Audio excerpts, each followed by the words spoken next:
This is the award-winning Lee Pitts Live. Brought to you by the North Law Firm.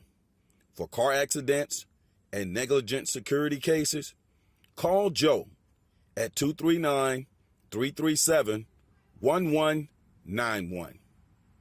By Southwest Florida Crime Stoppers, where you can report crimes and get paid with nobody knowing your identity. Call 1-800-780-TIPS.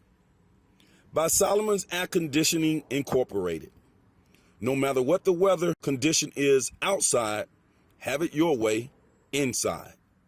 239-693-1569. And by Lee Health.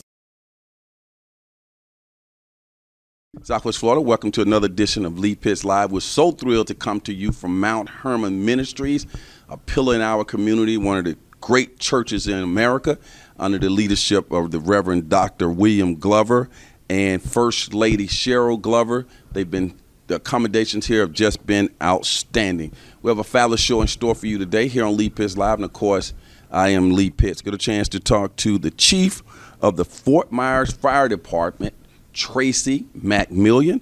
Also, Joe North is here to give us his rendition of a commencement speech that would take place under closing arguments with Attorney Joe North. All that's happening on Lee Pitts Live. We'll be right back. Welcome back to Mount Hermon Ministries, having a redeeming influence in our community. And speaking of a redeeming influence, we certainly have a chief of the fire department who has made his name in the community. Tracy McMillion is here. Tracy, welcome to Lee Pitts Live. Great to be here again, Lee. I didn't make a mistake on anything? No, sir. You're fluid. No, McGrady. Inside joke, people. Yes. It's so good to get you here during this time of the year, especially when we're slowly moving into the hurricane season. Hurricane season is defined with what month? Yes, it actually goes through June to November. And so those are the time period in which obviously we want to be prepared for prior to, but it's not too late, in the month of June to make sure you have all your supplies, make sure you have your mappings, and make sure that your community and your homes are safe, and you're aware where your nearest evacuation routes as well as where your shelters are. So now, when I hear June through November, that sounds like a long time to me. Yeah, it is. It's actually a long time, and there's different, plots, and you can look at some of the National Weather Association. It can kind of tell you a little bit about some of the peaks within that season. And a lot of times it's actually determined by how warm or how dry of a season you have prior to it. So sometimes they're a little bit more active, sometimes it's a little less. So. Now, us typical people moving around our daily lives, we're not really thinking about what's going on out there in that ocean. But for you to just say, hey, Lee, hurricane season is coming, you guys are on extra alert. You're getting emails. You're communicating with state somebody. Tell me about how that is behind the scenes. Yeah, so we actually start part of our programs in preparation for it in early April. And actually even before then, we look at some of our emergency plans as a city. We look at our emergency plans as a fire department. And about around April and May is when we do our implementation. And the key is that we want our internal staff to be ready prior to hurricane season. So this way, when we get to that season, we're able to actually do our external focuses. So we're not dealing with our own stuff. That's already been taken care of. But we actually clean our own house, take care of all our policies, make sure our supplies are good, make sure our starts are good. We do some plotting. We make sure our organizational structures and our incident command system is set up to be able to take care of our folks and our citizens and residents. So we can never talk about hurricane awareness too much, particularly here in the state of Florida. It's always good to constantly put that in people's heads. Yes, sir. Obviously, this is something that we say it's a norm. It's a constant. It's just like when we look at some of those folks who celebrate holidays. When you look at holidays, we know December 25th, that's a holiday. It's a constant. Hurricane season, June through November, it's a constant. It's going to be there, and it's just something that has to be in our Floridian, as a Floridian, has to be in our daily lives. Mm-hmm. Just make sure we're prepared for that. Now, we're sitting here in Mount Hermon Ministries, and I've seen you with the fire department out here at Community Fun Day and various events that the church put on, health forums. How important it is that we have community-based organizations like Mount Hermon Ministries to be involved with the overall safety and health of our community. Yeah, I say things like, partners and pillars. And, a lot of times our churches, especially Mount Hermon and many others, these are partners and pillars that actually work with communities and cities, fire departments to make sure we take care of the citizens and the residents. And the reality is we can't do it on our own. And a lot of times you can't, as you said earlier, you can't hear the message enough. And sometimes it depends on what voice it comes from. So having, other, partners that are out there speaking the same message and keeping our folks safe, man, it's just a better way. As they say, it takes a village, right? So that is something that you've been very passionate about, and you've been, since becoming chief of the fire department, you continue to build those partnerships in the community. Tell us how that is going now under your leadership. It's going well. I mean, and there's more work to be done. I mean, you're never really there, but there's a lot of things that we try to do. As we say, community risk reduction is basically our efforts, and what we do is to try to get into our community, because the best way to be a fire service is actually prevention, right? To be reactive when there is a fire or there is an emergency, we can take care of that. Our folks are trained to do that.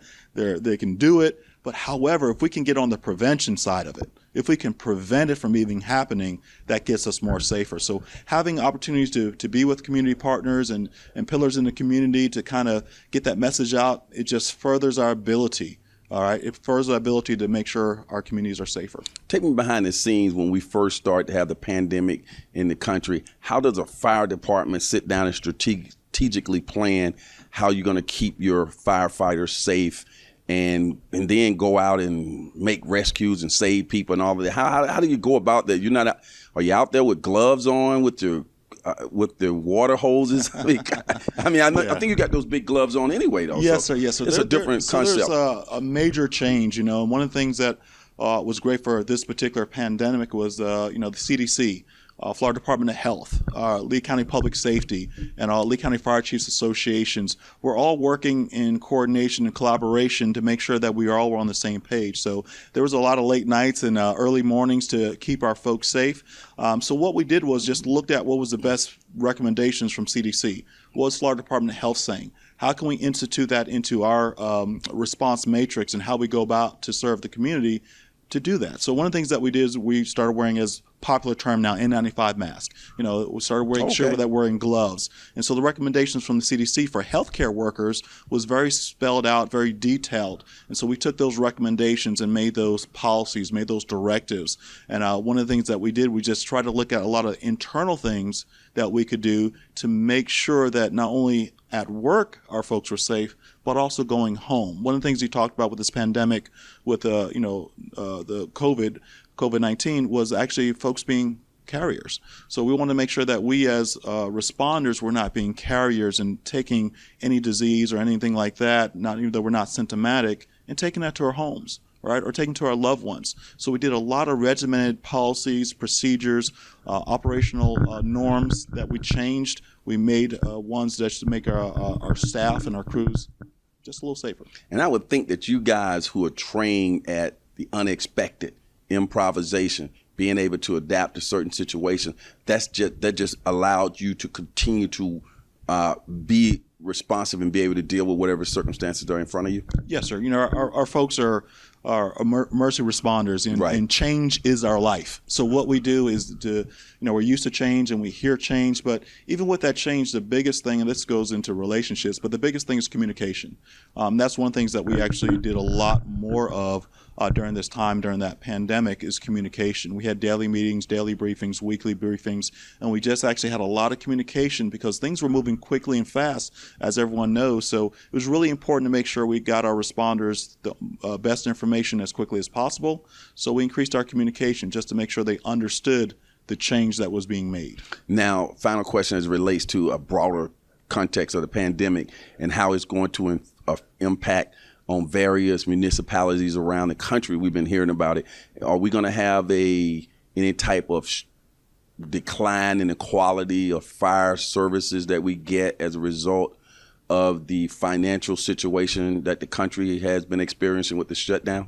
Yeah. So, and as we said earlier, the fire service, emergency services is about change.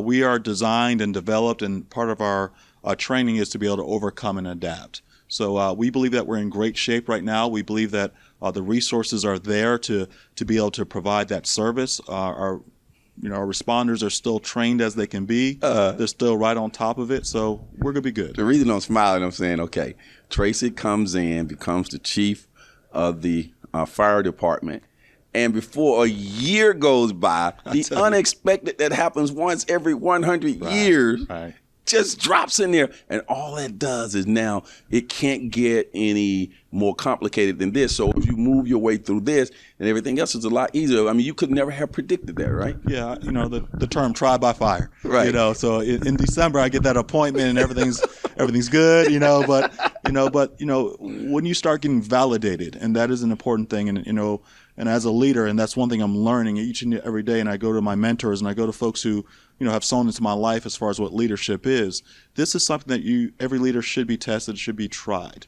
And this is something that, I was able to find out some strengths and also some weaknesses when it comes to leadership. So when you do that reflection, you say, hey, look, it's just been a couple months, but when you get that promotion, you get that point, it was for a reason. The city manager and the city of Fort Myers saw some value within myself and the leadership group that we have at the city. And to have this time and just so quickly is reassuring to know that we're in good hands and that we can make things happen. So, I just, thank God for his ability and all those things within my life that have got me to this point was for a reason. So it was a little quicker than I thought, but it came around very quickly. I've noticed on social media with your fire department and even on your personal social media pages that various individuals have been graduating, whatever that process is called, to become firemen.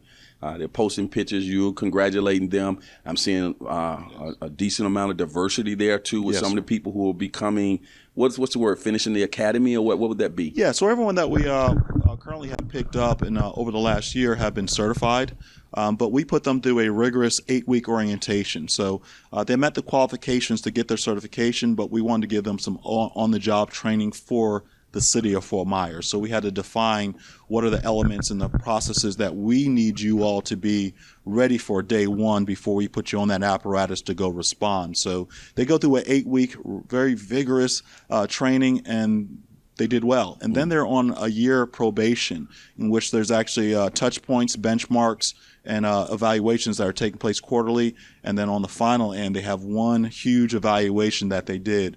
And we hired 9 people last year. They all were successful. We just brought on, in April, we brought on 6 more that we are in the 8-week orientation in the month of May. And hopefully after their 12-month probation, they'll be good to go. But the fire department in general is always looking for good people, or do you have a certain point where you got, this is the most we can bring on? I know there are other jobs within the fire department that are not necessarily firefighters. Go ahead and elaborate on that. Yeah, so just like any job or business, we have our operational levels or our staffing levels. So we're facing a little bit of attrition. There are a lot of folks who got hired some 25 or 30 years ago are now retiring, so we're having to replace that. So within a year, we've actually hired 15 individuals, and we're actually looking at another 20 towards the next couple of years. So we're in that phase of, and I tell our group that we're in that storming phase of change, where we're actually having a lot more individuals. We're going from very old to mid to very mid to young at the City of Fort Myers Fire Department. So we're constantly looking for new staff. We're already planning and programming how we actually can bring more on. We're looking at some diversity. We're looking at where we can actually grow as an organization. So, but Lee County actually has 21 different fire departments that are out there. So they're all looking for staff that can come in and grow their organizations. 21? Yeah, it's actually segmented between some cities and some fire districts. Wow, I think everybody would be surprised to hear that. There's that many out there. Yes, sir. One final question before I let you go. And your website has been appearing on the screen, and people can go there for more information.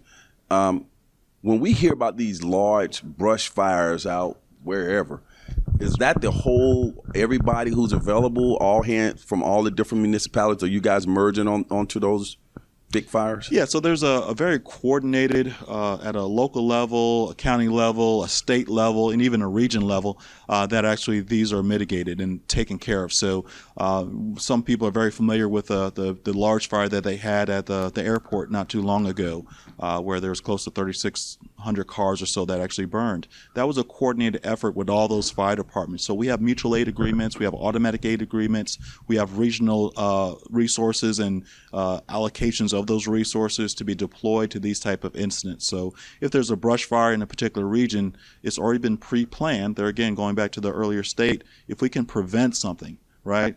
So we need to have these things in advance. So we have these pre-plans done, and then we'll actually allocate those resources to be able to take care of any type of issue or problem that's out there. Give us a few safety tips before you go.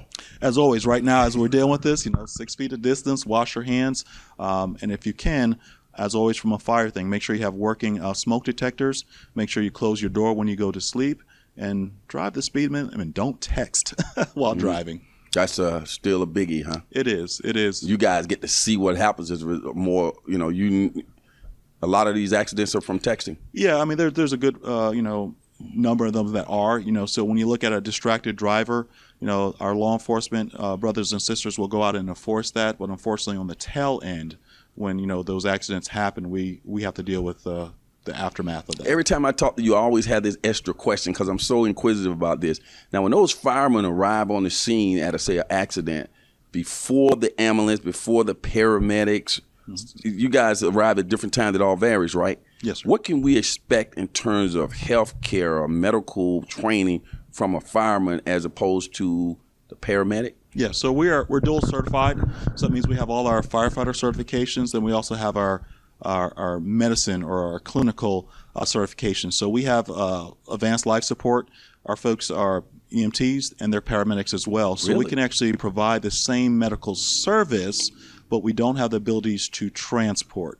So we work in tandem in a system, a dual system with Lee County Public Service or Safety, and we work very closely with Lee County EMS to make sure we provide the best service to our folks. So when they get there beforehand, they can start that treatment modality of making sure that our citizens or residents are safe, and they can actually do all the advanced life support and keep that continuum. Once Lee County EMS gets there, or if they get there first, we can actually join in. So it's a very coordinated system that works well to keep our community safe.